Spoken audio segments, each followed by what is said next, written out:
Hello friends आपण मानकु मोर एनकेएम news Odia channel रे हृदयर सहित स्वागत जनावछि। आज ये वीडियो रे आमे आम देश रे आगामी 7 दिन मध्य एक भयंकर भूकंपन को सामना करबो से विषय आलोचना करबा। आगामी 12 घंटा भीतर एक बड़ भूकंपन हेबो बोली अनुमान करा जाउछि। भूकंपन को भविष्यवाणी करुवा नेदरलैंड रो सोलार सिस्टम जियोमेट्री सर्वे एने एक सूचना प्रदान करिछि।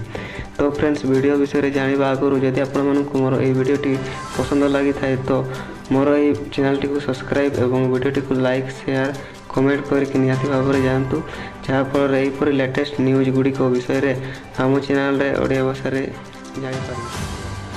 SSGIS समुद्र तलर निकट वायुमंडल वैद्युतिक चार्ज परिवर्तन को मिनिट्रे कर बेस माहिर तेबे यह एक बड़ भूकंपर पूर्व संकेत बोली दावी कर संगठन।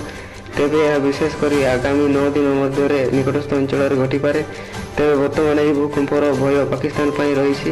रिपोर्ट अनुसार SSGIS सह कार्य करुवा जड़े डच वैज्ञानिक पाकिस्तान में चमन फल्ट लाइन सह विद्युत गतिविधि महत्वपूर्ण वृद्धि सूचना देती। कहवा अनुसार आसंता 12 घंटा मध्य पाकिस्तान रे एक शक्तिशाली भूकंपर संभावना को बढ़ाई देती।